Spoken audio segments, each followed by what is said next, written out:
Шинэ гэрээ Еврей ном 10 дугаар бүлэг 11 дугаар бүлэг за 23-аас 28 дугаар шив байна. За. Семинар 30 дугаар хуудсан дээрээс байгаа шүү. 30 дугаар хуудсан дээр байгаа. За. Еврей номын 11 дугаар бүлгийн 23-аас 28 дугаар шив. За би чангаар уншия. Итгэлээр Мосег төрөхөд эцэг эхэн түүний 3 сарын турш нууж байлаа. Учир нь тэд хүүгийнхээ сайхныг хараад хааны зарилгаас ч айсангүй. Итгэлээр Мосе эрийн цэвэнд хүрээд фараоны охины хүү гэж нэрлэгдэхээсээ татгалзав. Нүглийн цаг зуурын зугаанаас Бурхны хүмүүсийн хамт ад үзэгдсэн дээр гэдгийг тэр сонгосон юм. Христийн төлөө буруутгагдах нь Египтийн эрдэнэсээс агуу их баялаг мөн гэж тэр үзжээ. Учир нь тэр шагналыг харж байлаа. Итгэлээр Мосе хааны уур хилэнгээс айлгүй Египтийг орхисон. Учир нь тэр үл үзэгдэх түүнийг харж байгаа мэт твцсэн ажээ. Итгэлээр тэр алгаслыг сахиад цус цацав. Ингэснээр ууган хүүхдүүдийг устгагч нь тэдэнд хүрээгүй юм аа. Аамен. Би өнөөдөр та бүхэнтэй итгэлээр амьдрах гэр бүл хэмээх сэдвээр гарчтайгаар энэ семинарын цагийг та бүхэнтэй хуваалцах хүсэж байна. Эзний үгээс хуваалцах хүсэж байна. За юуны өмнө би Еврей номын тухайд нэг товчроо та нарт бас тайлбарлах зүйлтэй авах гэж би бодож байна. За Еврей номыг яагаад шинэ гэрээнд Еврей ном гэж нэрлсэн байдаг юм бэ гэхээр ерөнхийдөө еврейчүүдэд зориулсан бичсэн ном учраас еврей гэж нэрлэж байгаа. За яагаад еврейчүүдэд зориулсан гэж үзэж байгаа юм бэ гэхээр еврейн одоо хуучин гэрээний тахлын одоо ёс заншлуудын тухай мөн одоо хуучин гэрээний еврейчүүдийн бурханд өргөдөг байсан сүмийн тухай, тэр сүм дотор байгаа тахлын ширээний тухай, бусад эвлэл хэрэглэлийн тухай, за мөн тэр одоо тахлын ширээнд үйлчилдэг тахилч нарын тухай, за бас мөн тэр сүмийн утга учир, мөн еврейчүүдийн итгэж үнэмшдэг тэнгэр элчүүд, мөн еврейчүүдийн хамгийн одоо эрхэмлэн дээдэлж хүндэлдэг тэдний одоо итгэл үнэмшлийнхэн болон тэр үндэстний хувьд анхных нь одоо удирдахч байсан Мосегийн тухай гэх мэтчлэн еврей хүмүүсийн хувьд үн цэнтэд тооцогддог чухал зүйлсүүд дээр нь тулгуурлан эзэн Есүс Христийн тухай зааж сургасан байдаг учраас энэхүү загтлыг одоо Библи судлаачид үзэхдээ энэ бол яхахгүй еврей хүнд зориулан бичсэн одоо ном байна гэж үзэж байна. За тэр дундаа энэ еврей одоо загтлыг бол Илч Паул бичсэн гэж ингэж үздэг. Яагаад гэвэл Паулын одоо загтлуудаа бичлэгийн хэлбэртэй ихэнхэн ойролцоод ер нь нэг тийм Паулын тэр динамик эндээс маш ихээр анзаарэгддэг учраас ер нь бол одоо Илч Паул бичсэн гэж. За зарим нэг нь бол одоо Илч Паулын нэр энэ дээр дурддаггүй. Илч Паул бол одоо мэдлэгэндээ болон төгсгөлийн мэдлэгэндээ өөрийнхөө нэрийг дурддаг. Ер нь бол загтлуудаа харин еврей номон дээр түүний нэр дурддаггүй учраас магадгүй Паул бичээгүй гэж зарим нас үздэг байна. За гэтэл зарим хүмүүс нь болохоор Паултай ойр, Паулын нөлөөнд байдаг Христ итгэлийн нэг хүн бас энэ номыг магадгүй Паулаас суралцсан хэн нэгэн энэ номыг бичсэн бахаач гэж бас үздэг байна. За ямар ч хэн бичсэн тийч чухал биш. Харин өнөөдөр энд онгод оруулагдсан бичээс хэмээн бидэнд өнөөдөр өгөгдсөн байгаа хамгийн чухал. Тийм учраас энэхүү номоор дамжуулан бидэнд хэлэх Бурхны үг үнэхээр онцлог. Ялангуяа Еврей номын 11 бүлэг бол итгэлийн бүлэг хэмээн алдартай. Христ итгэгчдийн хувьд бол Еврей номын 11 бүлэгт маш их дуртай. Яагаад гэвэл энэ бүлгийг бид уншихдаа итгэлийн тухай маш олон зүйлийг сурдаг. Мөн энэ богинохон бүлэг дотор итгэлийн маш олон баатруудын амьдралыг товч бөгөөд тодорхой дурдсан байдаг. Бид нар эхлэл ном 11 бүлгийн эхний хэсгээс нь унших юм бол Абелийн итгэлийн тухай ярьдаг, үргэлжлүүлээд Энохын итгэлийн тухай ярьдаг, мөн цаашаа Ноагийн итгэлийн тухай ярьдаг, тэгээд мөн Авраамийн тухай ярьдаг. Тэгээд мөн Авраамийн хүү Исаак, Исаакийн хүү Яаков, Яаковын хүү Йосефийн тухай, тэдний итгэлийн тухай товчхон дурдаад явдаг. Ингэж явж байгаа саяхан бидний уншсан одоо багц хэсэгтэр Мосегийн тухай явж байгаа. Тэгээд бид нар энэ хэсгийг уншихдаа Мосе ямар агуу итгэлийн баатар байсныг бид нар олж хардаг. Гэхдээ нэг зүйлийг бид заримдаа анзаарахгүй орхиод байдаг юм шиг санагддаг. Тэр нь юу вэ гэвэл Мосегийн гэр бүлийн тухай. Мосегийн гэр бүлийн тухайд бид нар заримдаа орхигдуулцдаг юм шиг санагддаг. Тэр агуу итгэлийн баатар, тэр агуу итгэлийн үйлчлэгч маань өөрөө итгэлийн гэр бүлээ амьдралээс гарсан гэдгийг бид заримдаа холдуулаад байдаг юм шиг санагддаг.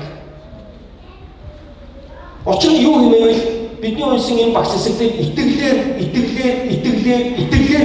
итгэлээр гэдэг үг 4 удаа давтагдж байгааг хэрвээ та анзаарсан бол одоо онцолж тэмдэглэх хэрэгтэй байхаа гэж би бодож байна. 25 дугаар ишлэл эхлэхдээ итгэлээр Мосег төрөхөд гэдэг хэлж байгаа. 26 дугаар ишлэлээр итгэлээр Мосег цаашаа үргэлжилж байна. Мөн 27 дугаар ишлэлийг харах юм бол итгэлээр Мосе хааны уур хилэнгээс айлгүй гэж явж байгаа. Тэгээд 28 дугаар ишлэлийг харах юм бол итгэлээр тэр гэж цаашаа үргэлжилж байгаа. Тэгэхээр яхаарахгүй Мосегийн итгэлийн амьдралын тухай энэ бүлэг ярьж байгаа гэдэг нь тодорхой. Яг л Мосегийн үйлдэл бүрийг түүний итгэлтэй холбож ярьж байгаа. Түүний итгэлтэй холбож байгаа. Тэр итгэлээр ингэсэн, тэр итгэлээр тэгсэн, тэр итгэлээр ингэж үйлдсэн, тэр итгэлээр ингээгүү, тэр итгэлээр ингэсэн гэх мэтчлэн бүх түүний үйлдэлүүдийг бүгдийг нь итгэлтэй холбон ярьж байгаа. Тэгэхээр 4 удаагийн итгэлээр гэдэг үг гарч байгаагийн хамгийн эхний итгэл гэдэг үг бол Мосегийн итгэлтэй хамаагүй. Харин сүүлийн 3 удаагийн итгэлээр гэдэг үг нь бол Мосетэй хамаатай. Харин эхний итгэлээр гэдэг үг бол хамгийн ихэнд дурдж байгаа итгэлээр гэдэг үг бол Мосегийн эцэг эхийн итгэлийн тухай ярьж байгаа. Та анзаарвал тодорхой бүгдээ дахиад харъя л да. 25 дахь ишлэлийг дахиж уншмаар. Итгэлээр Мосег төрөхт нь эцэг эхэн түүнийг 3 сарын турш нууж байлаа. Энэ эцэг эхийнхээ тухай ярьж байгаа. Итгэлээр Мосег төрөхт нь эцэг эхэн гэдэг энэ Мосегийн итгэлийн тухай биш харин эцэг эхийнхээ итгэлийн тухайд ярьж байгаа. Түүний 3 сарын турш нууж байлаа. Учир нь хүүгийнхээ сайхныг хараад хааны зарилгаас ч айсангүй гэж ингэж өгүүлж байгаа. Мосе итгэлийн гэр бүлээс гаралтай байсан. Түүний гэр бүлийн тухай бид хэд хэдэн зүйлийг өнөөдөр зөвхөн 10 дугаар ишлэл дээрээс бид ажиглалт хийж бас боломжтой. Ер нь хэрвээ бид 10 дугаар ишлэлийг уншаад жоохон тунгаан бодох юм бол жоохон залбираад тунгаан бодох юм бол энэ 25 дугаар ишлэлтэй 25 дугаар ишлэл ярьж байгаа шүү. 13 хэлжтэй. 25 дугаар ишлэл бол Мосегийн гэр бүлийн тухай нэлээд хэдэн чухал зүйлсүүдийг итгэлийн одоо чухал баримтуудыг өнөөдөр бидэнд дэлгэж байна. Нэгдүгээр Мосегийн итгэл түүний эцэг эхийн буюу гэр бүлийнхээ итгэлээс шууд холбоотой байсныг бид нар харж байна. Итгэлээр эцэг эхийн хүүхдэд төрөхөд хүүхдийнхээ үзэсгэлэнг хараад үзэсгэлэнтэй сайхныг нь хараад 3 сарын турш хааны зарилгаас айлгүй нуусан ба. Энэ бол аав ээжийн хоёр нь итгэлээр амьдарч ирсэн тухай дурдсан. Мосегийн итгэл бол түүний эцэг эхийн итгэлээс улбаатай байсан. Мосегийн итгэл бол түүний эцэг эхийн итгэлийн шууд тусгал байсан. Мосегийн итгэл бол түүний эцэг эхийн итгэлийн үндэснээс уран гарсан үр жимс байсан гэж бид нар хэлж байна. Аливаа хүний итгэлийн чухал суурь бидний гэр бүл байдгаа гэдгийг эзний үг өнөөдөр бидэнд гэрчилж байгаа болов уу гэдэгт би итгэлтэй байдаг. Цааш нь харах юм бол Мосегийн гайхамшигт агуу үйлчлэлийн үндэс суурь нь өөрөө эргэл энгийн өдөр тутмын итгэлийн амьдралаас угшилтай байсан гэдгийг бид нар харж байна. Хэрвээ бид Мосегийн амьдралыг бүгд судлаад үзэх юм бол түүний амьдралд маш олон эзний хүчтэй үсэг болсон байдаг. Египтэд гэхэд 15 гамшиг босныг бид бүгдээ бэлхнэ мэдж байгаа шүү дээ гэтэл номоос. Дараа нь Израилийн ард түмнийг Египтийн бослоос гэтлэн авч гарсны дараа цөлд 40 жил тэр ард түмнийг Мосе хөтлөн давуулж удирдах хончилж байхад түүний амьдралд бурхан ямар олон гайхамшигт ажлуудыг хийснийг бид нар бас мэдж болдог шүү дээ. Тэгэхээр түүний гараар үйлдүүлсэн тэр олон гайхалтай үнэхээр бахтам биширмээр үнэхээр дуу алтмаа тэр олон гайхалтай ажлууд эргэл энгийн гэр бүлийн хоёрын өдөр тутмын энгийн итгэлийн амьдралаас эхэлсэн гэдэг та бүхэн боддоо.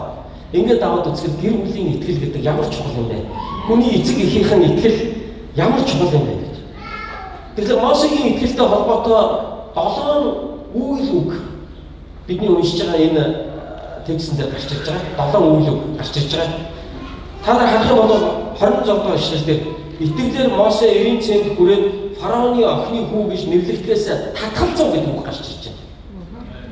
Хоёрдугаар нүглийн цаг зуурын зугаанаас Бухны хүмүүсийн хамт аль үзэгдсэн дээр гэдгийг тэр сонгосон гэж гарч ирж байна. Хоёр дахь үйл үг. Гуравдугаар Христийн төлөө буруу тагтах нь Египтийн эрдэнэсээс агуу их баялаг мөн гэж тэр үзжээ гэж гарсан байна. Үзэх. Дөрөвдүгээр учир нь тэр шагналыг харж байлаа гэдэг дөрөв үг гарч ирж байна. Тав туг нь итгэлээр Мосе хааны уур хилэнгээс айлгүй Египтийг орхисон гэж гарч ирнэ. Зурдоорт нь учин тэр үл үзэгдэх түүнийг харж байгаа мэт тэрдсэн гэж хэлж байна. Төгсгөлт нь 28 дугаар ишлэл дээр итгэлээр тэр алгаслыг сагсан гэж хэлж байна. Сахиад гэж хэлж байна. Сагсан гэж хэлж байна. Тэгэхээр энэ бол итгэлийн Мосегийн итгэлийг харуулах хангалттай үгс гэж би ойлгож үзэж байна. Хэдийгээр бид Мосегийн амьдралын тухай Библийн энэ тэндээс ингээд олон урталт ишлүүдийг уншихгүй ч гэсэн яг энэ хэсэг дээр гарч байгаа энэ 7 үйл өөрөө итгэл Мосегийн итгэл ямар агуу байсныг, тэр ямар итгэлийн хүн байсныг харж болж байна. Тэр итгэлээр татгалцсан, тэр итгэлээр сонгосон, тэр итгэлээр үдсэн, тэр итгэлээр харсан, тэр итгэлээр орхисон, тэр итгэлээр сагсан байна. Яг л өнөөдөр бидний амьдрал энэ хорвоо дээр амьдарч явхад маань шаардлагатай итгэлийн үйлсүүд яг л Мосегийн амьдралаас гарч ирсэн байна. Өнөөдөр бид Мосе шиг итгэлээр энэ хорвогийн зарим зүйлсээс татгалзах шаардлагатай байдаг. Есүсийн нэрээр үгүй гэж хэлэх хэрэгтэй байдаг. Өчигдөр сорилт гэдэг найз байсан шүү дээ, тийм. Сорилт гэдэг найзтай ер нь бол цаавраа үгүй гэж хэлсэн шүү дээ, тийм. Харин чи намайг дагуул дагаад гэж хэлсэн шүү дээ, тийм. Бид итгэлээр татгалзах энэ дэлхий дээр маш олон юмнууд байдаг. Цааш нь үргэлжлүүлээд харах юм бол итгэлээр бид сонгох шаардлагатай бас олон чухал эзний ирээлүүд байдаг, эзний хүслүүд байдаг. Эзний бидэнд өгсөн маш олон өрөөлүүд байдаг. Эдгээрийг бид итгэлээр сонгож амьдрах шаардлагатай болдог. Хүний амьдрал гэдэг бол сонголт ба түүний үр дүн гэж хэлээд байгаа шүү дээ. Заримдаа хүмүүс тийм. Хүн амьдралдаа үргэлжлэн сонголт хийдэг. Тэгээд тэрнийхээ үр дүн дандаа амсаж амьдрдаг. Тэгэхээр сонголт гэдэг бол маш чухал. Өдөр бүр бид нар том жижиг их баг олон янзын сонголтуудыг хийж яадаг. Цаашаа үргэлжлүүлээд харах юм бол 26 дугаар ишлэлээр Христийн төлөө буруутгагдах нь Египтийн эрдэнэсээс агуу их баялаг мөн гэж тэр үтжээ гэж хэлсэн байна. Энэ хэсгийг их дуртай. Тэр юу гэсэн бэ гэхээр би ингэж үзэн гэж тогтсон байж таа. Египтийн агуу их баялаг гэдэг бол үнэхээр лаг нүдэнд харагдах тэр Египтийн баялаг бол үнэхээр гайхалтай. Гэхдээ Христийн алдар тэрнээс илүү агуу гэж би үзэн гэж өөрийн үнэт зүйлийг тогтоож штэ тийм. Тэгэхээр хүн би ингэж үзэхгүй, би ингэж үзэн, би энийг ингэж харна гэж тийм. Би ингэж харахтаа би ингэж итгэн гэж. Тийм учраас би энийг хүлээж авна эсвэл авахгүй гэж үзэн гэж. Тэгэхээр хүний ингэж үзэл тогтно гэдэг чинь айгүй хүчтэй. Өнөөдөр олон залуучууд яагаад олон буруу юмд эзэмдүүлээ ингээ явдгийг гэхээр үзэл тогтож амжаагүй байна. Суур нөгөө үзэл тогтож амжаагүй байна. Буруу юмд ингээд бац залуу гэсэн маш ихээр эзэмдүүлэх юм асуудал гарч ирж байна. Тэгэхээр үзэн гэдэг бол маш их чухал юм аа. Тэгэхээр өнөөдөр би баян тансаг амьдралыг нэм тэргүүнд тавихыг би үзэн тэгвэл тэгээд хүн тэгж л амьдрын шүү дээ. Тэгэхээр баян тансаг амьдрал хичнээн сайхан ч гэсэн би эзний өмнө шудраг зөв амьдралыг нэм тэргүүнд тавих гэсэн бол энэ тэргүүний үзэж байгаа үзэл байна. За энэ талаар дэлгэрүүлээд ярих юм бол мэдээж ихэнх цаг орох байх гэж бодож байна. Тэгээд тэрээр цааш нь учир нь тэр шагналыг харж байлаа гэж хэлсэн байна. Тэгэхээр нүдэнд харагдах үндэ ямар шагнал байгаагүй шүү дээ. Мосегийн нүдэнд харагдах түнд ямар шагнал түнд байгаагүй. Гэхдээ тэр сүнсээр эзний өгөх шагналыг ирээдүйд харж ирсэн. Тэгэхээр тэр итгэлээр харж ирсэн гэсэн. Тэгэхээр итгэж хүн гэдэг бол ирээдүйг харж амьдардаг нэг юм гэсэн. Итгэж хүн гэдэг бол алсыг харж амьдардаг гэсэн. Заримдаа бизнесийн ертөнцид тэгж ярьдаг шүү дээ. Ямар хүн юм ингээл энэ бизнесийн ертөнцид одоогийн энэ хорвоо дээр ингээл амар лаг амьдрал амар амжилтанд хүрээд байна гэхэл бусдыг хараагүй хараад байгаа хүн амжилтанд хүрээд байгаа байхгүй яа гэж ярьдаг тийм. Тэгэхээр яг бусдыг хараагүй хараад яаж харах юм болоо гэж тийм. Тэгэхээр яг юу харагдахгүй би яаж харах уу гэж ингээд жоохон яг энийг амьдрал дээр хэрэгжүүлэхэд айгүй тийм бэрхшээлтэй байдаг. Гэтэл Мосегийн хувьд бол яг хэнийг хараагүй харж амьдсан байна. Тэр нь юу вэ гэвэл Египтийн хаан тусыг гитлээд цөлдөх 40 жилийг гитлээд тэрний цаана байгаа сүү бал урссан тэр амьдралыг Мосе өөрийнхөө оюун бодолтой, өөрийнхөө зүрх сэтгэлдээ, өөрийнхөө сүнсэндээ итгэн харж байсан. Тэр үеийн хүмүүсийн дотроос хамгийн том хараатай хүн бол Мосе байсан. Хамгийн агуу алсын хараатай нэгэн бол Мосе байсан. Харин түүнийг даган гарсан Израилийн ард түмэн харамсалтай тэгж том харж чадахгүйсэн. Тэгж юмны цаадхыг харж чадахгүйсэн. Зөвхөн өнөөдрөөр харж ирсэн. Тийм учраас зөвхөн өнөөдрөөр сэтгэж ирсэн. Тийм учраас зөвхөн өнөөдрөөрөө тэд ярьж исэн байна. Зөвхөн өнөөдрөөрөө ярьж исэн. Тэгээ өнөөдрөөрөө амьдралаа хэмжиж исэн. Тэгээ тэрнээсээ болоод тэдний хувьд сэтгэл санааны хувьд бол янз бүр болж исэн. Харин Мосегийн хувьд бол тэдний хараагүй харж исэн учраас Мосегийн хувьд бол үргэлж тууштай байсан.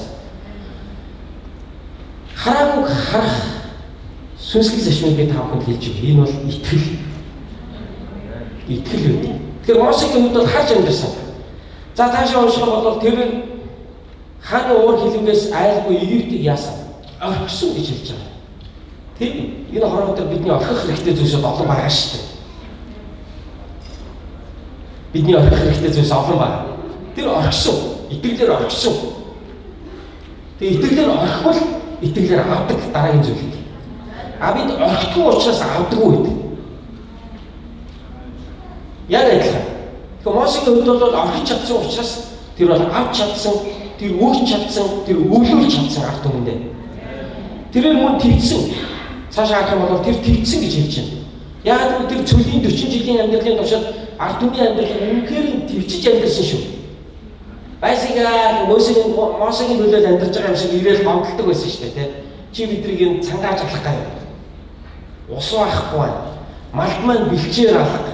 Мах идмээр байх юм. Египтэд байхад тоогоо махны хажууд байж үлээ. Хэдийгээр өдөр шөнөгүй ажилладаг байсан ч гэсэн. Ер нь бол тэр амьдралаас хамжаа шүү. Тэгээ чи бидэд мах өгсөнгөө маханд оруулал та. Тэгээ тэр бол юу нэ? Махлаа гэсэн үү те. Махлыг багчтай. Махтыг та гэж те. За махтыг та махлыг гэхээр арай муухай те. Хүн махлах гэдэг юм яа. Арай зэрлэг үг болчих шиг байна. Махтыг гэж те яг махтыг та гэж. Тэгээ Мосе тэднийг махтуулж чадахгүй байсан те. Энэ бүхэн ард түмэн Мосед гомдож ирсэн. Тэгээ Мосегийн хувьд бол үнэхээр төвчig шаардлагатай байсан. Заримдаа бүр төвчээр алдраад бүр эмоц гарах үеч Мосед байсан шүү дээ. Тэгээ ард түмэн усгүй байсан. Тэгээ Бурхны өмнө Мосе ирээд энэ ард түмэн усгүй цангаж өглөө гэж чинь үгүй миний төлөө амьдраад байгаа юм уу? Ер нь миний төлөө гарч ирсэн юм уу? Гэж ингээд Мосе Бурхны өмнө залбирсан. Тэгсэн чинь Бурхан түүнд юу гэж хэлсэн бэ гэхээр чи таягаараа очиод хад зүг тэгээ ус гарна гэж хэлсэн. Тэгээ Мосе таягаараа очиод хад зүгтөө эмоц тэрхүү хоронд гаргацдаг. Юуг гаргацдаг вэ? Тэрслүүнүүдээ харчаад хангах гэж гад цохойдаг. Тэгсэн чинь Бурхан өө наад үг чинь харин миний хоороо шүү. Би чамайг ингэж хилээд хийгээд гэж хэлээгүй шүү. Тэгэхээр тэр хооронд Мосегийн нэмэлт орчиж байгаа байхгүй. Тэгээ энэхийн төлөө хожим Мосе Бурханаас шийтгэл авч байгаа шүү дээ. Чи сүү бал урсан газар орохгүй. Чи түүнийг алсаас ав. Тэгээ чиний үүрэг бол энэ ард түмнийг чи тийш наваачна гэж. Ингэж хэлж байна.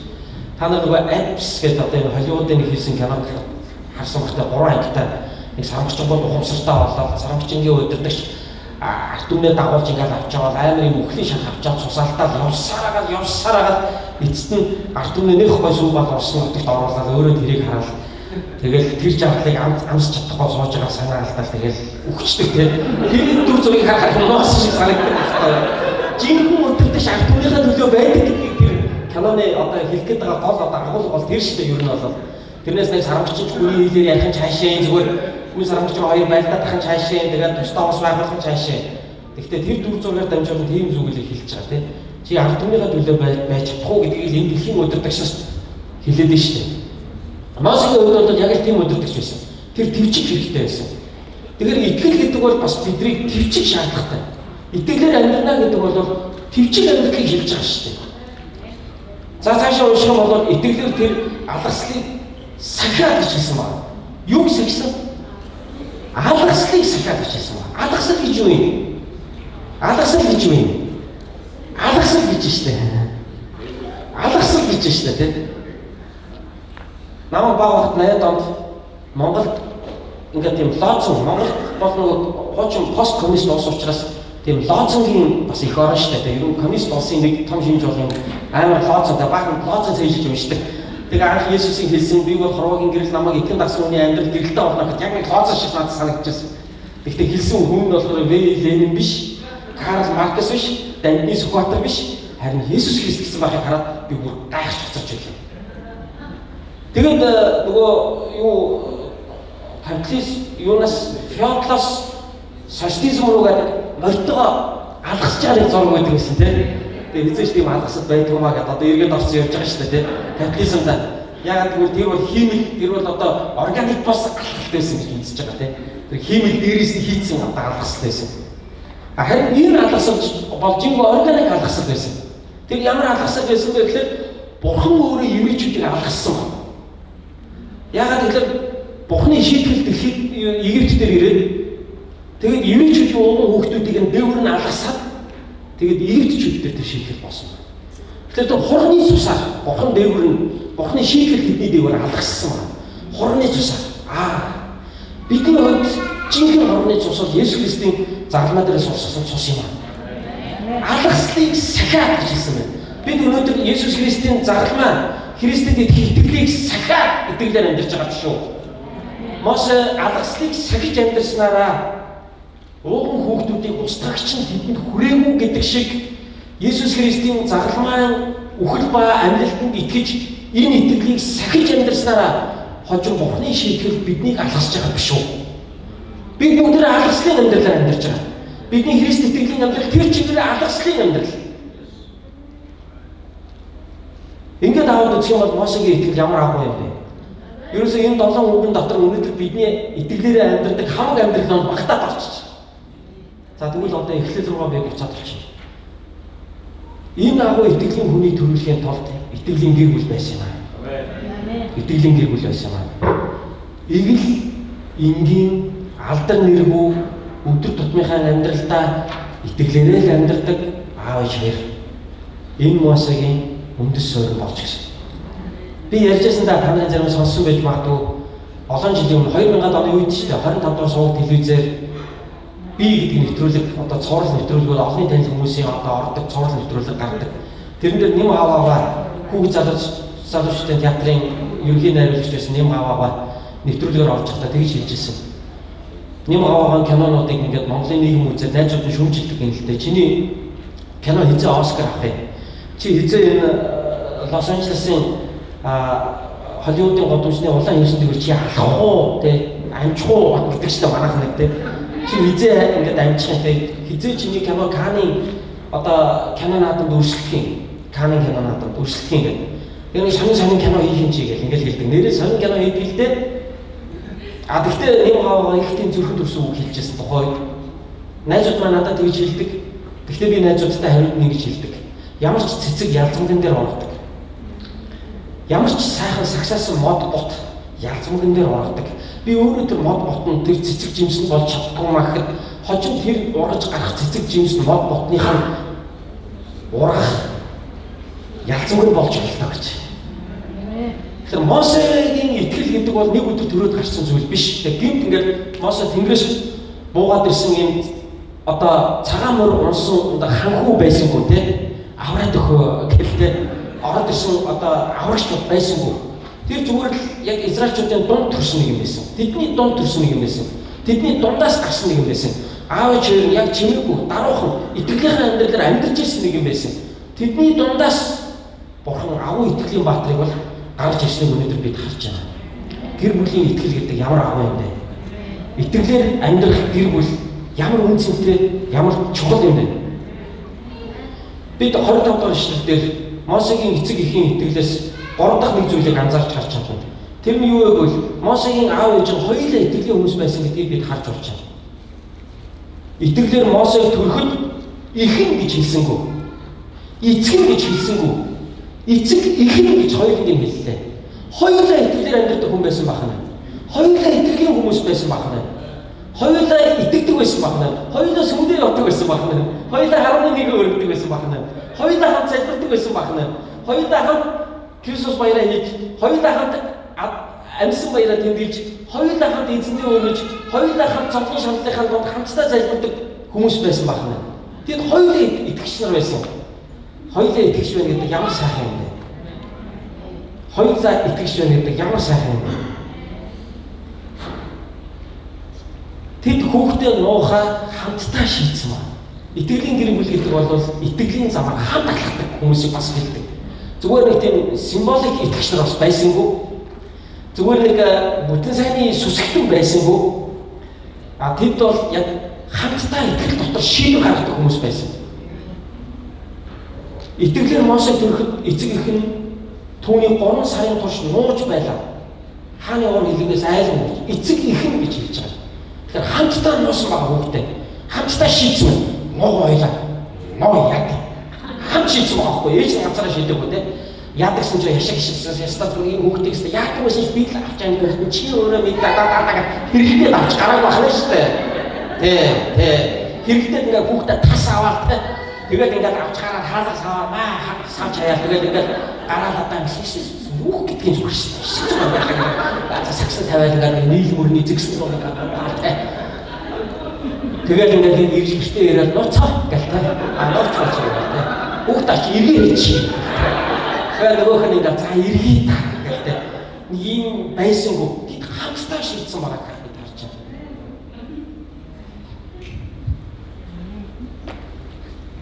Мосегийн аав ээж тавд нь итгэлээр бодит үйлдэл болсон хүмүүс байсан. Тэд жинхэнэ итгэлээр амьдрагчнаар байсан. Тэд жинхэнэ итгэлээр үйлдэл болсон хүмүүс байсан. Тэр үйлдэл нь яаж харагдаж байгаа юм? Хүүхдээ нууж байгаагаар харагдаж байгаа. Ямар шанс байгаа юм тэр нийгэмд та боддоо.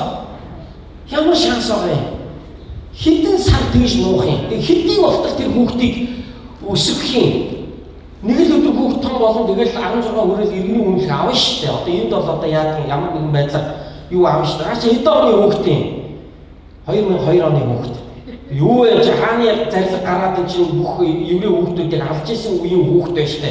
Та нар нуугаад аваад үлдсэн юм одоо одоохоо устгалд орно. Хэр хол явна гэж тэр нийгэмд ямар найдвар байгаа гэж үнээр хүүхдийн ирээдүйг харагдахгүй байгаа байхгүй юу нийгэмд. Хүүхдийн ирээдүйг харагдахгүй байгаа. Тэгэхэд нууж байгаа байхгүй юу? Хэр удаа нуугч харъя л та. Чи 1 сар нуу, 2 сар нуу, 3 жил нуу, 4 жил нуу. Тэгэл чи нэг өдөр баригдана шүү дээ. Тэг хүүхд ч ойлно шүү дээ. Тэг яах? Вакцинд нь яаж хамгаалж байгаа юм? Тэг? Яаж энэ хүүхдийг амьд авч явах вэ? Дараа нь сургууль соёлд яаж оруулах юм? Яаж хөт болох юм? Тэгээ энэ улсад энэ хүүхэд өсөж том боллоо гэхэд карьер хөөж амжих уу? Чадах уу? Ямар ирээдүйн хүүхдэд байгаа? Ямар боломжгүй байгаа байхгүй юу? Тэгэхэд тэд итгэлээр хүүхдээ нуусан. Ямар ч байсан нуусан. Бурхан тусланаа гэж итгэсэн. Энэ нь тэдний итгэлийн үйлдэл байсан. Тэд зүгээр итгэлээр яриа суудаг хүмүүс байгаа. Тэд зүгээр нэг бүтэн сайнны сүсгтэнгүүд байсангүй. Тэд итгэлээр хийдэг хүмүүс байсан. Зурдурт. Мосе хожим 40 нас хүрэхдээ хааны ордоос гарч ирэл Prince of Egypt гэдэг нэг анимашн кино байдаг та нар санаж байна уу? За сүүлд энэ Холливуудынхны хийсэн Exodus гэдэг кино байдаг тийм үү? 40 нас хүрэл тэнд еврей гэдгийг мэдээлэл энэ тийм гараад байдаг тийм. Тэр Библийн бус шүү дээ. Тэр зүгээр уран сайхны найруулга орсон кино байхгүй юу? Мосе угаасаа хар багасаа өөрийгөө еврей гэдгийг мэдчихсэн. Авраам, Исаак, Яаковын үр удам гэдгээ тэр мэдчихсэн. Яг л ээж нь түүний хааны ордон дотор өсгсөн юм чинь. Та нар мэдж байгаа. Фараоны охин голын иргээр зугаалж аваад одоо усанд орж сэрүүцэж яваад тэгээ нэг сагсан дотор байгаа сүрлэн сагсан дотор байгаа хүүхдийг олж авдаг. Угаасаа мэдчихсэн.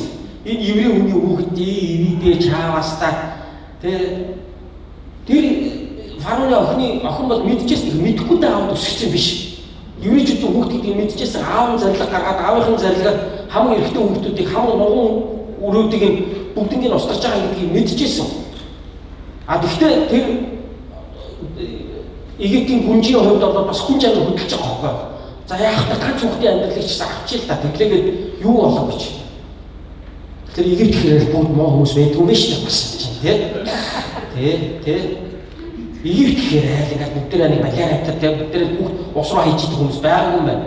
Бас зарим нь уснаас авдаг хүмүүс байсан юм байна. Олны дотор ч бас янз бүр штэй юм чинь. Тэр нэг бүсгүй хүний одоо эмэгтэй хүний нэг өргөж оюун сэтгэлийг хөдлөөд хөөрхийн хүүг тэр уснаас авч байгаа байхгүй. Уснаас гаргаж авангуудаа уснаас гаргаж авсан юм гэдэг утгатай Мосе гэдэг нэр өгч байгаа. Энэ бүр иш үзүүлгийн үг. Иш үзүүлгийн нэр байсан. Хожим тэр өөрийн ард түмний уснаас гаргаж авсан гэж тайсан. Түүний хувьд л Бурхны гарт байсан та нар хараач. Анханасаа энэ нэрийг аав ээж нь өгөөгүй шүү. Харин тэр Египтийн гүнж өгсөн байна. Тэгээ нөгөө чинь гүнж юм чинь ингээл өөрөө хөхүүлээл юм чинь өөрөө төрөөгүй юм чинь хөхөнд сүү аахгүй яаж тэр хүүхд чинь одоо шиг ямар нөгөө хуурай сүү байсан биш те янз янзын байсан биш хүүхд чинь хөгүүлж чадахгүй. Тэгэхээр яах вэ? За асарч болъё. Тэгвэл тэр голын иргэн нэг охин гүйж авсан. Хөөе дэш. Доода. Энэ хүүхдийг асахгүй хүн олоод ир гэж хэлсэн. За мэдээж ээж рүү гүйл гэж мэдчихэл байгаа даа ер нь бол. Тэгээд нөгөө Мосегийн эгчин байсан тэр чинь нөгөө дүүгээ харуултаад ингэ явж ирсэн баггүй юу чаавас дүүгээ яачих нь матар залгичих нь одоо хин яачих нь те гүнж авчих нь аваад зүгээр мошоо буцаага хайчих нь эсвэл яах нь гэдэг нөгөө дүү эгчин явуулсан те дүүгээ харчаа гэсэн тэгээ эгчин нөгөө хоньны ээжин тэр нөгөө дүүгээ харцсан байжсэн чинь хааны гүнж авч таарсан тэгээ гүүгэд очсон дүүгийн минь алчих мэдээ гэж бодоод гүүгэд очсон яадаг ч байсан болохгүй өстой миний дүү гэлстэй ингээл очиндаа гэсэн чи энэ хүүхдийг надад асарч орж ир. Очоо ээжгээ дуудаад ирж байгаа байхгүй. Тэгээд нөгөө еврей хүүхдүүдийг авах гэж зарилгацсан хааны хамар дор Мосе өсөж байгаа. Нөгөө гарын үсэг дорж тамга дарсан хааны хамар дор ширээнээс нь хоол идээд хааны ордны цэцэрлэгт хүмүүжил хааны ордны дугуйланд нь яваад хааны ордны хай скулын төгсөөд коллежийн төгсөөд университетийн төгсөөд хааны ордоос ногоон карт аваад явчихсан. Боломжгүй юм гэж байдгүй байх юм шиг тийм. Ямар боломж байсан бэ юм бэ? Явчихсан. Тэгээд 40 нас хүрээд ээж нь баас нь хэлж байгаа байхгүй. Чи юу хөгч? Би чиний ээж. Яг албан ёсны паспортн дээр фараоны охины нэр явж байгаа л да. Фараоны охин хинч байдгийг одоо тийм Батимас юм. Хүүч гэдэг юм одоо хинч гэдэг нэрийг мэдэхгүй л дээ зүгээр би зохиочлоо. Тэгээд тэрний хүн гэхдээ би бол чиний төршиг. Тэгээд Мосе энэ бүгдийг багаас мэдж өссөн угаасаа.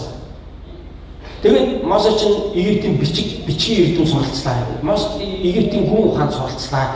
Египт ёс заншлыг сурлаа. Ерөөсөө ингээл Египт хэлээр яриад, Египтээр сэтгэл, Египтээр харьцаад, Египтээр идээл, Египт дээл өмсөөл, Египт бүх юмд нь сураалаад, Египт хүн болж өсч шүү дээ. Уул нь бол. Тэгээд бараг Египтээр бийцсэн болохгүй ерөөсөө тийм. Египт школтой тийм. Ингээл Египт суурьтай хүүхд одоо гарч ирж шүү дээ тийм. Тэгээд 40 нас хүрээл Египтээр яриа л тийм. Өөрийгөө Египтгээ ботцсон тийм. Тийм хүн байсан уу? Үгүй. Энийг юунаас нь мэдж авах вэ гэхээр 40 нас хүрсэн өнөө гарч ирээд нэг Египт хүн еврей хүнийг зодж байгааг хараад очоод тэсгүй өмөрсөн. Нөгөө Египт чинь цаасан. Нөгөө Египт өгцсөн. Уйсан бооноо нөгөө еврейгээ чөлөөсөн. Мосе еврей гэдгээ мэддэг байж. Мосе еврейчүүдээ өрөвдөн хайрладаг байж.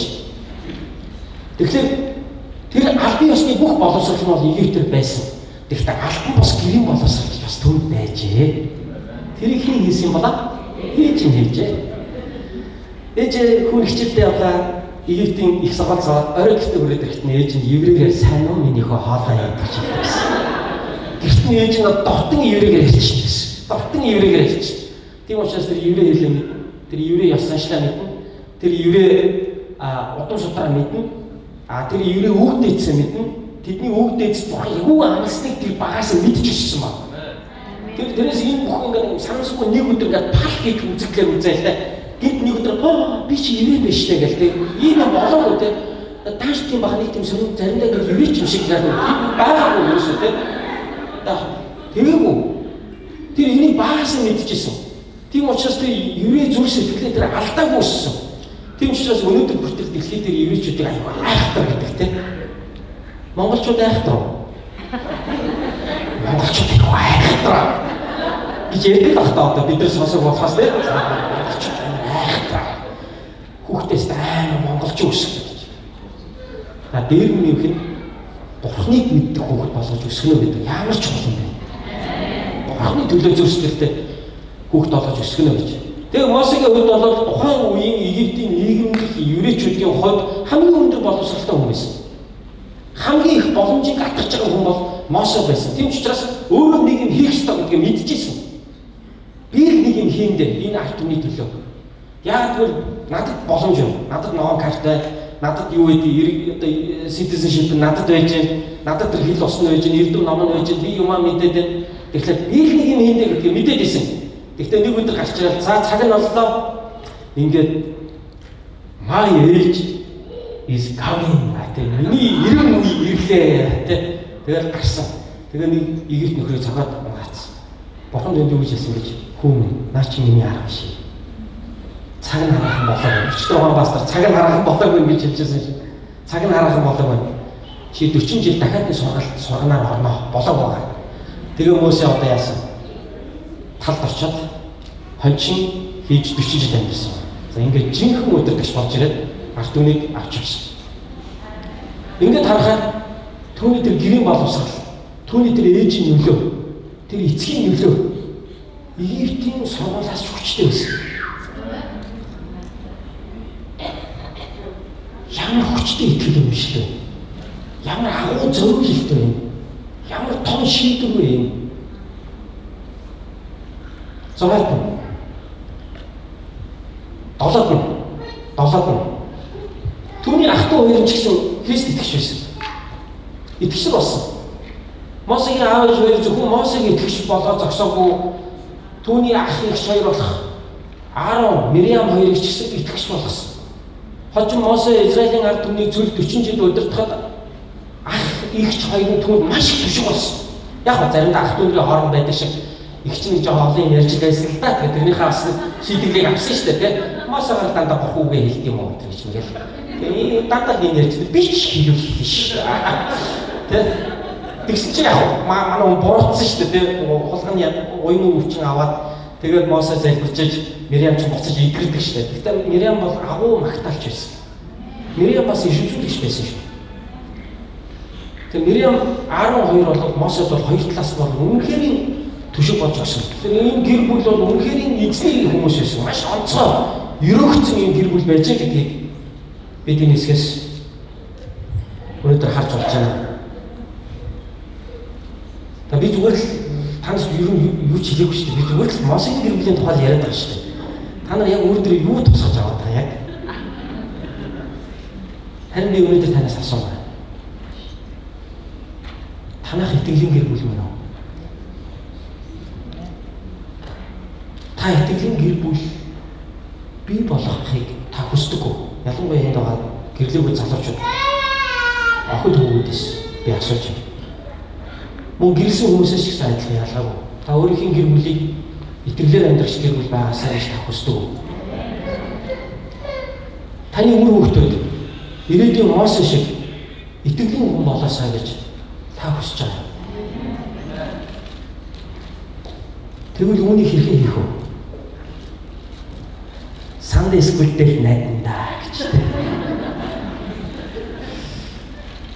Би таавд нэг шохол сүнслэг үнийг хэлье. Энэ дэлхий дээр хамгийн мундаг, хамгийн үр дүнтэй Sunday school бол гэр бүл өөрөө байд юм аа. Энэ дэлхий дээр Sunday school-ийн хамгийн сайн багш бол эцэг эхчүүд өөрсдөө байдаг юм. Олон эцэг эхчүүд хүүхдүүдийнхээ хүмүүжлийг, хүүхдийнхээ сүнслэг өсөлтийг зөвхөн чуулганд даатахад хайж байгааг харж ирсэн. Гэхдээ яг сайн л даа чуулганы хүүхдийн үйлчлэл хүчтэй байх нь айгүй сайн мөн. Яг энэ орон зай бол нөхдөг. Тэгэхдээ хангалттай биш. Ээж аав зүгээр л хүүхдээ Sunday school-д явуулчихж байгаагаар амар том юм хийчлээ гэж боддог. Гэтэл тэрний цаана асар том орон зай бас л хоосон, бас л онгорхой байж идэв. Энийг бид мартаж байна. Тэгэхээр би хэлмээр, би дахин зохион тэмдэглэмээр байна. Энэ дэлхийд дээр хамгийн сайн Sunday school бол таны гэр бүл юм шүү. Таны ирээдүйд бий болох гэр бүл юм шүү. Одоо таны гэр бүл юм шүү. Энэ дэлхийд дээр хамгийн сайн хүүхдийн багш, жинхэнэ сүнслэг багш бол та өөрөө юм шүү. Энэ ариун дуудлага тань дээр байгаа. Энэ үүрэг, энэ хариуцлагыг Бурхан танд аль хэзээ өгсөн. Тийм учраас хүүхдийн хүмүүжлийн төлөө хин нэгнийг буруутгах нь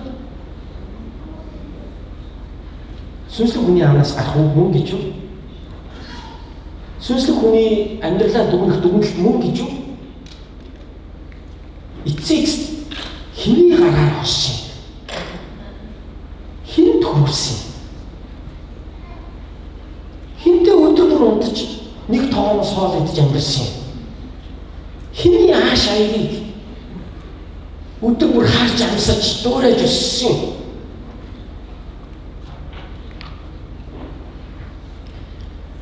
Би дараах 7 алхмыг өнөөдөр та бүхэндээ санал болгоорой. Би юу хийсэн бэ гэж юу? Пасторга нэг сайхан сургаал заагаад та өөрөө яг юу хийсэн бэ гэж. Би өөрийнхөө ядмаг туршлагаасаа нэг 7 энгийн зүйлийг л та нарт өнөөдөр би энэхүү семинарын төгсгөлтөнд би хуваалцах хүсэж байна. Нэгдүгээр сүмийн амьдрал.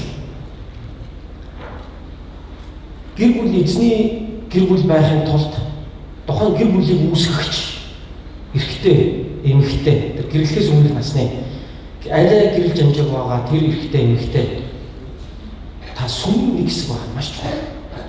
Сүмийн нэг хэсэг байх маш чухал. Сүмээр бидний итгэлийн амьдрал эрүүл өсөж бойждоггүй. Сүм бидний жинхэнэ итгэж болгодог. Мэдээж сүмд олон алдаа байдаг. Мэдээж сүм дотоод олбор зүйлсүүд олон байдаг. Гэхдээ би сүмд итгэдэг. Яагаад гэвэл миний итгэлийн амьдрал өөрөө сүмээр өсөж бойдсон байхгүй юу? Сүм байгаагүй бол өнөөдрийн төгөлдөр байхгүй байсан. Би 17 наснаа би сүмд ирж ирсэн. Тэр үе 1993 оны үе байсан. Үжил бодлого төлөвшөөгүй. Юунд итгэж чадахаа мэдэхгүй. Өөрийгөө юу чаддгийг ч мэдэхгүй. Ирээдүйд яаж амьдрахыг ч мэдэхгүй. Монголын нийгэм сүрж исэн, ядуурж исэн, хоосорж исэн. Гэр бүлийн бүх талаараа чөлөө дундалтаар доошоо унж исэн. Итгэл найдар байхгүй. Үндсэн харсан зүйл гэж байхгүй. Сатааруулах зүйл гэж байхгүй.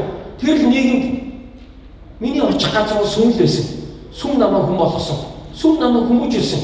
Сүм намайг өөрийгөө олж мэдэх хүргэсэн. Сүм намайг эзэн дотор өөрийгөө таньж мэдэх хүргэсэн.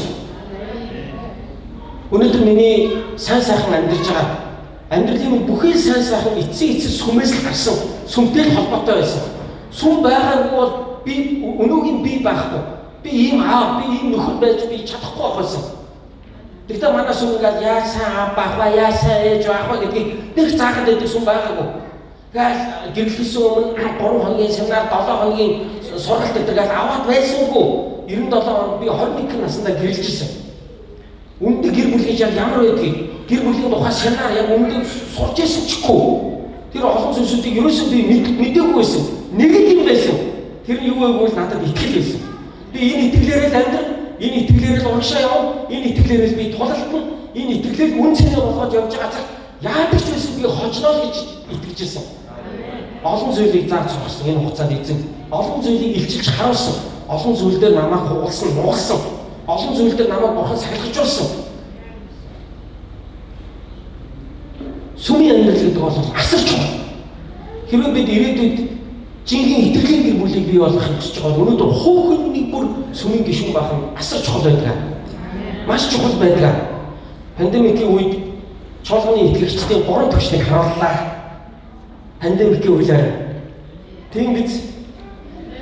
Ямар сул дорой итгэлтэй нэг хэсэг нь харууллаа. Нэг хэсэг нь үнэхээр ямар их бурханаар үсэж цангаж байгааг харууллаа. Нэг хэсэг нь бас ямар ядарсан байгааг бас харууллаа.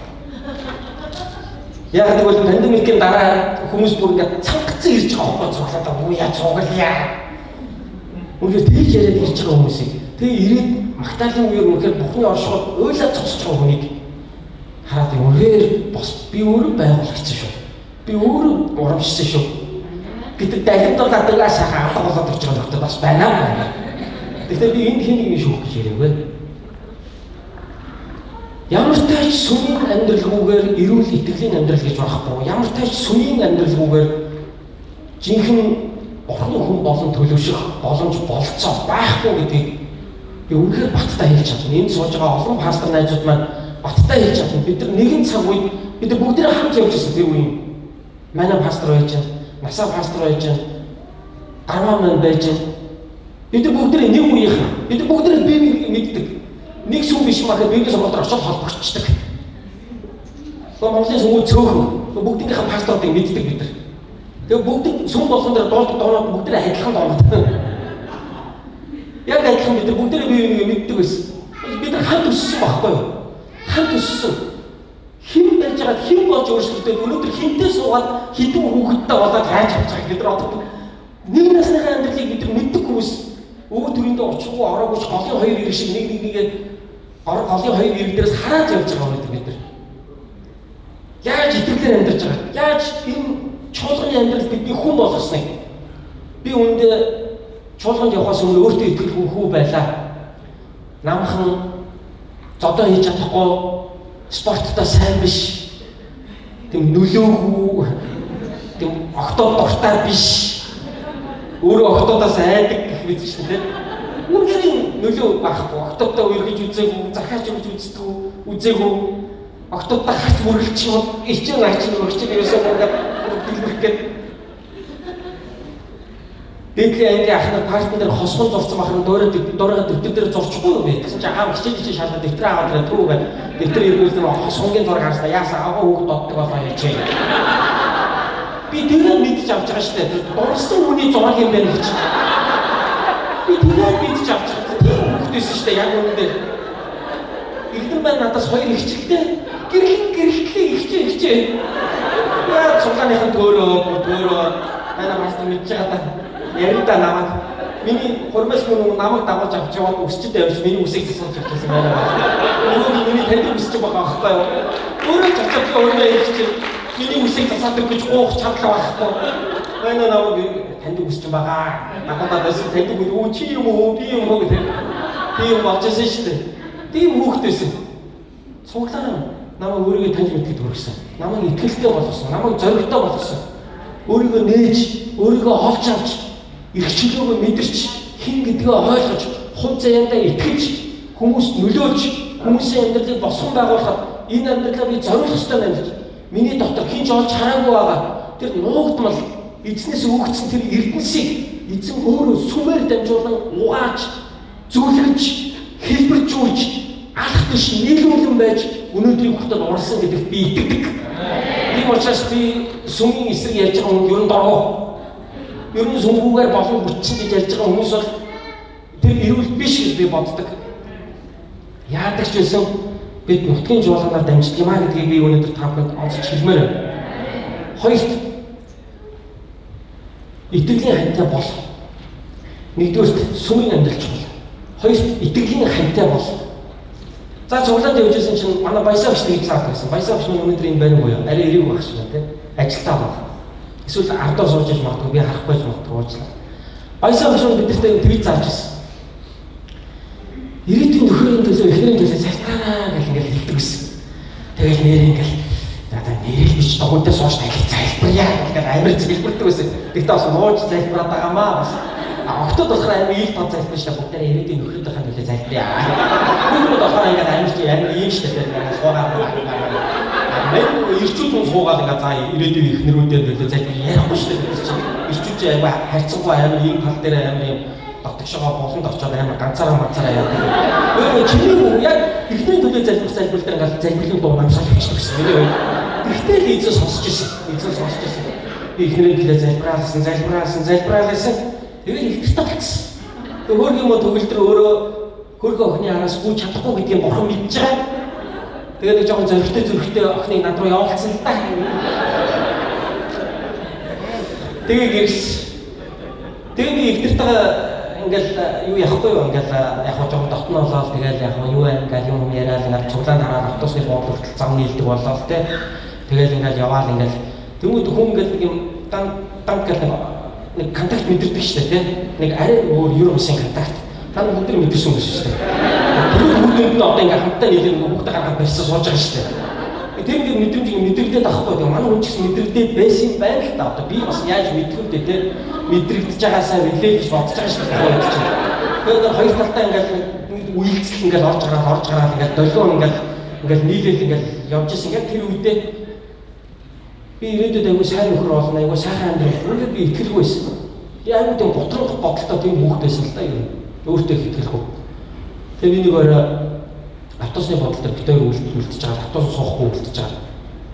Хамаг амьдралаа яриад би. Би ингэж өссөн, би ийм гэр бүлд өссөн, миний сул тал бол ийм ингээд яагаад чи би энэ хүнтэй нэг тийм сэтгэлийн нэг холбоо цаашаа ингээд үргэлжлэх гээд байгаа юм шиг санагдсан гот нь юу яаж мэдэх вэ гэж бодоод нэг л ярмаа санагдаад эхтэн эмэгтэй үндэстгэлээ нэгэд өрөөж байлаа ярьчих байгаа байхгүй юу. Өөөлөө ярьсан. Би энэ юм байдаг нөгөө хүн чинь бүр өөртөө татаа хийсэн байдаг. Би ч одоо уул бол жоохон хичээл гэж бодож ярьж байгаа шүү дээ. Тийм учраас надаас холхон бай. Салакс кинонд гардаг шигтэй. Энэ чи түрүүний гоё юм сонсчлаа манай автомат мастер ярьсан.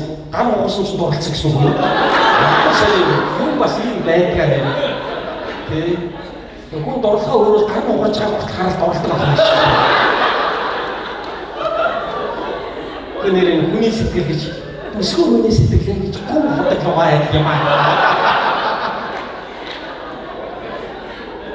Тэгээ надаас салаад манай хүн автобусд суугаад нэгдүгээр хороолол руу ингээд мойсын тойргийг тойроод ингээд багшин дээр ингээд эргээд ингээд явж байгаа. Автобусд суугаад эснээс үс манай хүний зүрхэнд яг тэгж хэлсэн гэсэн. Энэ хүн бол чиний насаараа хамт байх уу? Энэ хүн надад үйлчлэн харин чи энэ хүнийг дэмжиж яваарай гэж хэлсэн гэсэн. Манай ихнэр бол тийм илдэв шалгуулаад дуудлагатай хүн биш л дээ. Би ийм дуудлагатай, тийм дуудлагатай, ингэдэг дуудлагатай гэсэн тийм хүн бол биш. Зүгээр дуудлага надад ханиулах байсан яг үнэ. Тэрэнд л итгэдэг хүн байсан яг үнэндээ. Тэгээд бид хоёр өнөөдөр 20 хэдэн жил явж байна. 4 удаа наашаа ирлээ. Дөрөвлөнд нь хөргөө торогоо хоцорлоо. Дараагийн удаа боломж харуул хоёлаа ирнэ гэж тэгээд тайлбарлаад хоцорлоо. Яг одоохондоо хүүхдүүд бас жоохон болохоор яалтчгүй арталаа бацахгүй бас болохгүй байна. За ингээд амар санаалал шүү дээ. Би яг санаалал байсан чинь. Яг санаалал байсан чинь тийм нэг.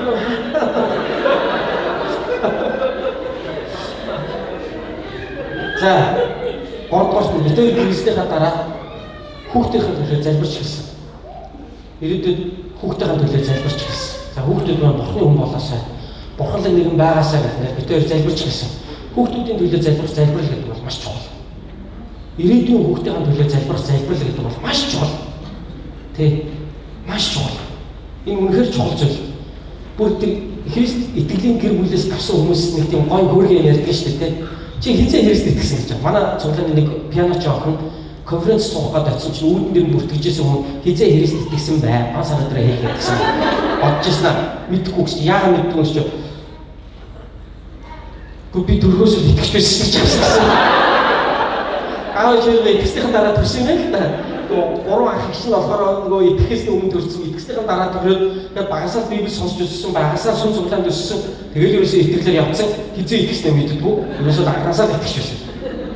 Манай Британд өссөн цуглааныг байгуулсан Хоос Сокку гэж пастрын эхнэр нь Ион Сук гэж хүн байсан. Байсан ч байгаа. Тэгээд Ион Сук одоо юу пастор бас пастор л гэдэг пастроос юу гэж хэлдэг вэ гэхээр би ихийн хөвлөд Христ итгэсэн өөрийгөө бас хэлдэг. Яг тэгэхээр юусэн итгэлийн гэр бүлээс төрсөн. Тэгээ ээж нь гидсэн дээр гараа тавьж залбирдаг байсан. Тэр үеэс би эзний ариун сүнсийг авсан. Тэр үеэс би эзнийг болсон гэж ярьдаг. Ийм байгаач зарласан. Амен. Тэгэхээр энд гэрсэн хүмүүсийн хувьд ч гэсэн бас боломж байгаа гэдгийг би хэлмээр байна.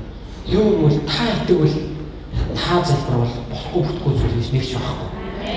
Христэд итгээд хоёулаа итгэхээс өмнө хоёулаа итгэдэг байсан, хоёулаа хамт эзэнд итгэсэн, хоёулаа хамт эзний итгэл амьдралаа зориулаад явж байгаа олон зуун гэр бүлүүд өнөөдөр Монголд байна.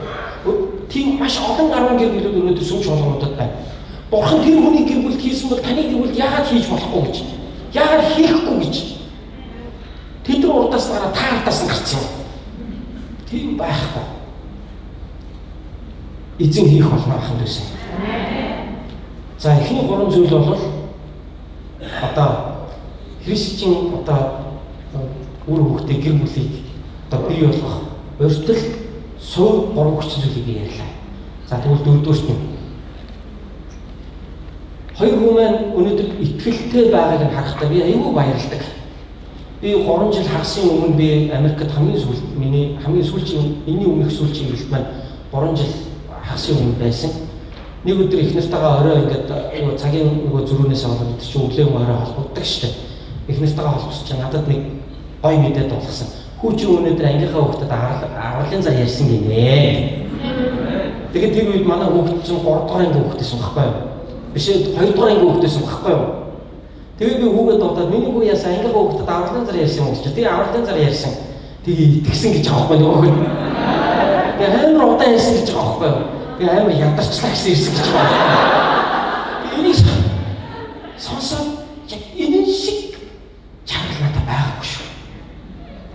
энийг сонсох шиг одоо жаргал одоо Бурханаас намайг өгсөн, надад өгсөн баярлуулсан мэдээ үнэхээр байгаа.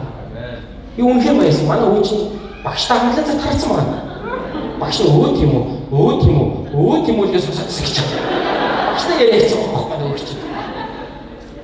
Яг яг заримдаа танхаа бэлэг танхаа юм ярил л да. Аавын төвчрээд байгаа машинуудын жолооч өндөр ийс итгэдэггүй те гэсэн чинь. Уу яг ихэнх нь итгэдэггүй л бахалдаг дараад явчих. Ичмигээр тийм юм ярил л да заримдаа бүгээр яг уучраа итгэхгүй юм ярил л да. Тэгтэл итгэлийн. Нэг өдөр улсын хурлын чуулганы тойрог үзчихсэн аа. Нөгөө улсын хурлын гишүүдийг ингээ харснаа. Аа энэ бүгдээ пастор юм гэнэ. Үгүй гэсэн яа пастор болсон гинэ. Тэр нөгөө цангатаа хоцсон цангатаа. Аа багнаснаас нахуулаад бүтэн сайдруу болгон цангагаа зүгээр костюм өмсөөл сүмдээ явдаг болохоор пастор болсон ойлгоцсон. Пастор юм уу гэдэг. Үгүй. Үеийн ерөнхийдөө орчин үеийн дэлхийн одоо хүнд хүмүүсийн одоо ялангуяа эрэгтэй хүмүүсийн хувьд бол албаны юмд одоо өмсдөг ийм одоо хоцоомаа гэж тайлбарлаж байна. Хүмүүс ойлгож авч байгаа. Ямар ч байсан хорвоод нүдэн нээсэн цагаасаа эхлээд Христ итгэлийн нүдээр л хорвоог харж эхэлж байна. Том маань ч гэсэн ялгаагүй. Яг адилхан. Хоёулаа л ингэдэг. Би яага багийнхаа шиг илүү яриад юм гэхээр баг маань илүү яриа, илүү гадагшаа. Тийм учраас одоо ирээд ингэж ярьдаг. Манай баг бол илүү том бол илүү жоохон дотгошоо учраас ер нь дотроо их юм бодно. Үе дийл би ярина манай том. Гэхдээ амар ярина бас. Би өстөр ярьж байгааг сонсоод бас үнэхээр хүүдээ бас баярлдаг. Хоёр хүүдээ үнэхээр баярлж авдаг. Тэгээ би залбирдаг. Юу тагилж Илигийн хоёр хүү маш муу байсан. Самуэль номд. Дараа нь Илигийн шав Самуэлийн хоёр хүү бас айгүй муу байсан. Яг үнэндээ. Айгүй муу байсан. Тэгээ би залбирдаг миний хоёр хүү тийм бити байгаасаа. Миний хоёр хүү Петр, Андрей хоёр шиг байгаасаа. Яаков, Йохан хоёр шиг байгаасаа. Паул, Барнаб хоёр шиг байгаасаа. Тимот, Тит хоёр шиг байгаасаа гэж эзэн би хүүгүүдэд татхан би ерөн залбирдаг. Хүүгүүдээ эзэн дотор хүмүүжүүлэхэд нэг тус болдог нэг энгийн нэг арга маань юу гэдэг вэ гэхээр хоолн дээрх гэр бүлийн маань залбирал байсан. Энэ өнгөрсөн он жилүүд. Манай том одоо 17-тай, баг маань 11-тэй. Хүүхдүүдээ суулгаад учиргүй Библийн хичээл ингээл олон цагаар заагаалгүй чи хаач гадаахан сууж чи на Библиа уншчи гэл нэг юм ядаргаатай дарамттай замаар би хүүхдүүдтэй ерөөсө заадаггүй. Гэр бүлийн хоолн дээрээ хүүхдүүдтэйгээ ингээд их нартайгаа ингээд бид нар дөрвөлөө ширээгээ тойрч суугаад залбирдаг залбирал маань хүүхдэд минь асар их зүйлийг өгснгийг би өөрөө ухаарсан. Тэн дээр юу гэсэн бэ гэхээр би залбирна, ээж нь залбирна, тэгээд өөрсдөө нь залбирал. Тэгээд залбирсан. Багасаа залбирсан. Багасаа төлөөлөн залбирч сурсан. Тэгээд яаж залбирхаа мэдэхгүй. Тэгээд тэр чинь 2-3 хэлээд баг амин гэж дуусчих байгаа шүү дээ. Тэр болгонд нь хурам өгчээсэн. Нас нь ингээд одоо дээшлэх тусам залбирлаа юм өргөн дэлгэр болж байгаа анзаарч байгаа. Яа тэгэхээр би аль болох залбирхдаа өргөн дэлгэр. Гэхдээ мэдээж нуршихгүй л дээ. Тэгээд хоол идэх чинь бүгд үлссэн байна ойлгож байгаа. Яг уртуудаа залбираад ингээд залхаагаа чиглээгээл суугаад байдаггүй. Гэхдээ би залбирал бүр санаатайгаар Библийн түүхүүдийг би орж залбирдаг. Та тэгжсэн, та ингэжсэн, таны зарц тэгжсэн, таны зарц Йосеф ингэжсэн, та тэр шиг биднийг татгаж байгаа. Танд баярлалаа. Амен. Эсвэл залбирахтаа өвчтөн хүмүүсийн төлөө залбирдаг, хамаатныхаа хүмүүсийн төлөө залбирдаг, Монголын төлөө залбирдаг, сүм жолооныхаа төлөө залбирлуудыг бяцхан ингээд хавчуулаад чимэх орлоо явуулдаг. Тэгвэл дараа том хүмүүс залбирахтаа яг тэр залбирж байгааг харсан. Өө эзэн минь ээ, хоолойгоо төлөө талах хоолой идэгээ суугаад залбирч эзэн минь ээ, пандемик байна, та намдаач өгөөрэй. Амар том сэдвэр хүмүүс залбирч байгаа. Амар улс орны сэдвэр, амар том сэдвэр залбирч байгааг хараад би баярсан. Тэгэхээр эцэг эхийн залбирал өөрөө хүүхдэд асар их зүйлийг сурдаг юм байна гэдгийг би энэ 10 хэдэн жилийн хугацаанд олж харсан. Тийм учраас залхуурахгүй залбирч явах хэрэгтэй гэдэг юм байна. Тэгээ яг хоолой идэхийн тулд ширээн дээр гэр бүл яг бүгд цугладаг. Хүчээр аяа чи суутаа би чамд юм хэлээд 5 хэлээд аан гэдэг уун гэж яг тэгэхээр хүүхдээ нөгөө дарамттай ирдэг. Тэрний оронд хоолой идэх залбирыг гэж гал залбирлаа нэлийн тийм стратегийн шинжтэй залбирч штэ. Тэгвэл тэрнээс хүүхдээ юм аваад идэм байлаа. Тэгээ дараа нь өөрсдийн залбирал ээж болоод залбирангууд яг миний залбир шиг ээжийн залбирдаг залбирал шиг залбираад байгаа. Тэр залбирлаар дамжуулан Библийг таньж мэдчихэв. Залбирч сурч байна. Бурхантай харилцаж сурч байна. Тэгээд залбирлынхын хариулт ирж байгааг хараад бас Бурхан талархаж сурч байна. Тэгэхээр энгийн өдөр тутмын аргаар хүүхдүүдийг бид сурах нь маш чухал юм байна гэдгийг би ойлгосон. Тавдугаар ингээд Есүсийг ингээд ээж аав хоёр нь байгаад нүдэн дээр нь Библи уншиж байгаа харагдаад, нүдэн дээр нь заримдаа бит хоёр ингээд залбирж байгаа харагдаад, хоолн дээр хамт залбираад бүтэн сайдаа сүм рүү ингээд яваад ирэхэд аяндаа хүүхдийн асуулт ч гэсэн Библийн холбоотой зүйлсүүдийг асуугаад эхэлдэг. Христчийн зүйлсүүдийг асуугаад эхэлдэг. Бурхан бүтээсэн бол яагаад ааваад гисэн? Яагаад тэгвэл энэ хүмүүс ингэхгүй байгаа? Яагаад тэгвэл ийм байгаа? Тэгвэл Библи яагаад тийм байгаа аваа? Асуугаад эхэлдэг. Тэгээ миний дараагийн хийсний чухал алхам бол асуултууд нь завхурахгүй хариулахыг хичээдэг байсан. Бүр мэдэх хүртэл чиний тулд би хариулахыг хичээдэг байсан. Тэгээ энэ маань хүүхдүүдийн маань өөрсдийнхөө мэдлэг одоо Библийн мэдлэгийг, Бурханы тухайх мэдлэгийг нэлээдгүй тэлж өгсөн байна гэж би ойлгодог. Яагаад гэвэл хүүхд эцэг эхээс асуудаг. Тийм ч учраас дэд хууль номон дээр еврейчүүдэд Мосе заахтаа хүүхд чинь чамаас асуух үед яагаад энэ оволцсон чулуу ямар учиртай юм бэ ааваа ээжээ гэж асуух үед Израилийн нарт Йордан голыг таслаад олоор хуваагаад олоор нь гарч ирсэн юм аа гэж чинь өгүүдтэй хэл гэж дэд хууль номдэр хэлсэн байдаг. Тэр үед юу болсон бэ? Яагаад н хаалганы тотгон дээр цус төрөлтг юм бэ гэж хөвгүүд чинь асуух юм бол Египтээс бид ингэж алгасаар болоод гарч ирсэн юм аа гэдгийг чи хэлж өгч хэлсэн байдаг. Тэгэхээр хүүхдийг сургах дараагийн бас нэг маш мэрэгэн арга зам бол тэдний асуултууд нь хариулах хэрэгтэй байдаг. Асуултууд нь залхуурахгүй хариулах хэрэгтэй байдаг. Ингэснээр хүүхэд эзнийг улам илүү таньж мэддэг юм байна гэж миний хувьд бол ойлгож авсан. 6 дугаарт хүүхдүүдтэй хамт сүнслэг тэмцлэг хий. Хүүхдүүдтэй хамт сүнслэг тэмцлэг хий. Манайх нэг юм жижигхэн сэсгэр нохотол та Yorkshire Terrier гэдэг ийм жижиг юм. Ийм жижиг юм сэсгэр өстэй өсвөсөндөөс хамждаг тийм нохоо байхгүй юу? Нэг тийм дараадах нохоо аллерги өсвөс нь ондгоо нэг тийм нохоотой.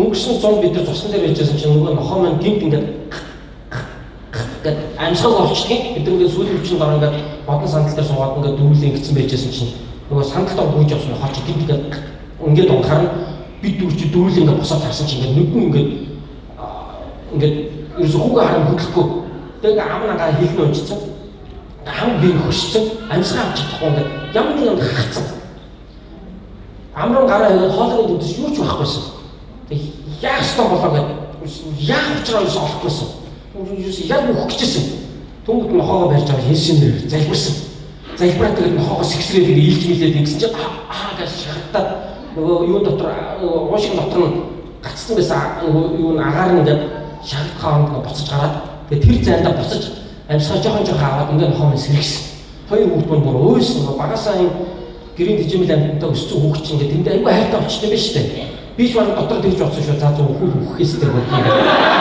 би зөв тэгж бодож байгаа шүү дээ хүүхдэд чинь нөгөө амар эмзэг тусчих واخхой ойлаа манай хоёр хүүхд бүрс амар юм болж манай хоёр хүүхдийн хувьд бол амар том гарц тохиолдоход байна л да тэгээ залбираад ингээд ирээд одоо илээд үрээд ингээд сэгсрээд өөрсдөө амьсгаа гэдэг ингээд амьсгаа гараад хаач ялаад амилсан тэрийг хараад хүүхдүүд маань амар орон авсан бид тэр залбирсан чинь туслаа шүү тий ааваа ээжээ бас нэг хоотой байсан хөвсгөлийн бэхэ бас нөгөө явуулчих байхгүй мохоо үсэг дийлдэхгүй 4 жил дэж байгаа за боёо ямар ч 4 жил сонгуулийн 1 жилийн хугацаа нэг удаагийн тойрог ямар ч үсэн 4 жилийн хугацаа гэдэг бол олимпийн 1 удаагийн тойрог 4 жилийн хугацаа гэдэг бол ямар ч үсэн их сургууль төгсөх 1 удаагийн тойрог за ямар ч 4 жил нохоо хичээлээ би юм суртаа за болоо өө яваас нохоогийн маань бэхэ бас алдчихсан